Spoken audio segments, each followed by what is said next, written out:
Hello and welcome back to Microteaching with Mr. Newmark. This video is how the Oregon Trail changed America. Let's get straight to it. We're going to look at these three questions. At the end of the video, check you can answer all three. If you can, well then you've cracked this. If not, then rewatch the video. If you're still stuck, feel free to ask me questions either in the comments or on Twitter. What then were the causes of the Oregon Trail? Firstly, the East, the area closest to Europe, where most immigrants were coming from, had become overcrowded, with little farmland left for new arrivals. An economic crisis between 1837 and the mid-1840s increased unemployment and reduced wages, which made people want to find areas where they'd have more of a chance of prosperity. The East was also awash with rumours of great farmland and easy living in the West for anyone who could get there. While there was some truth in these stories, in 1842 the government had indeed passed an act making land relatively easy available for people who worked land in Oregon. Many of these rumours were spread by business people who saw opportunities to make money from those who choose to make the move. Up until around the 1840s, the huge distances and daunting geography of the Great Plains and Rocky Mountains meant the only safe-ish way to get to the West Coast was by sea. The voyage involved sailing all the way around South America, could take up to a year and cost at least $300 at a time when the average farm labourer only earned about $11 a month. It was not possible to make this trip with large amounts of luggage, which meant passengers would then need to buy everything they needed for a new life as farmers when they got there, often at extortionate prices. A practical and mapped route across America was needed. This, in effect, is what the Oregon Trail was.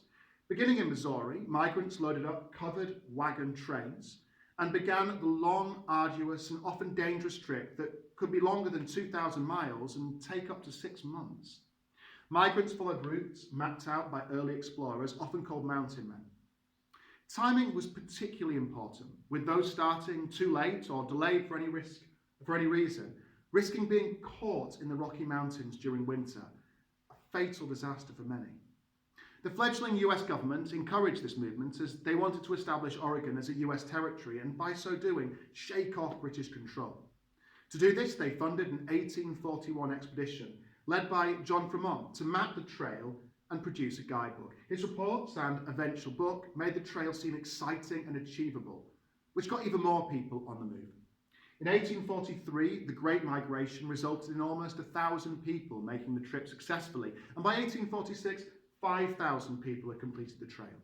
Between then and 1869, when the Oregon Trail was largely superseded by the Transcontinental Railroad, the numbers taking the trip swelled and swelled, with around 400,000 people in total using the route to travel west.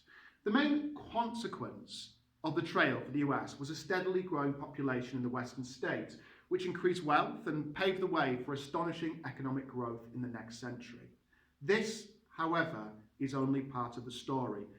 We must remember, the land scarred by the Oregon Trail was not uninhabited.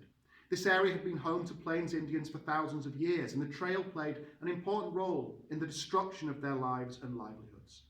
Firstly, the trail broke previous promises the US government had made to the Indians, including, for example, the Indian Removal Act, which had guaranteed the plains would be reserved for Indian tribes. This set a precedent for breaking promises made to Indians and contributed to their progressive marginalisation and then extermination.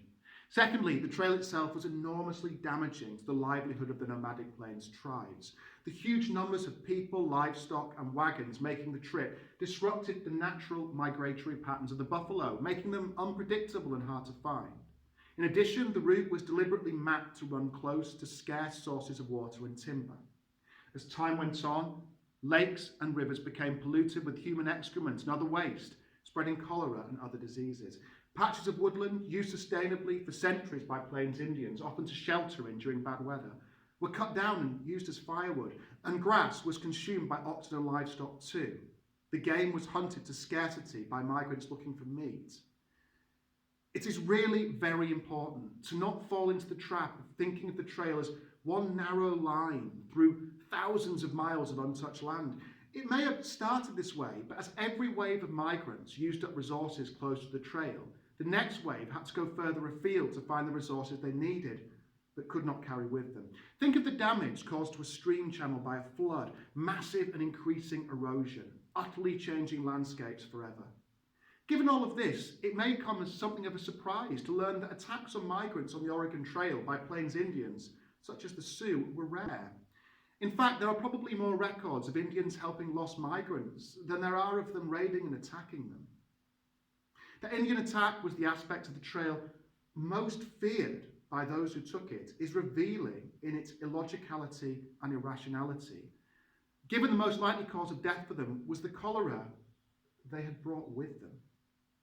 Perhaps who they were and what they represented was always the source of tension, never what they did or the threat they posed. But that's probably the topic of another video. So to conclude, do you now know the causes of the trail? Do you know what the trail was and how it developed? Do you know what the consequences of it were? I hope so. See you soon. More videos to follow.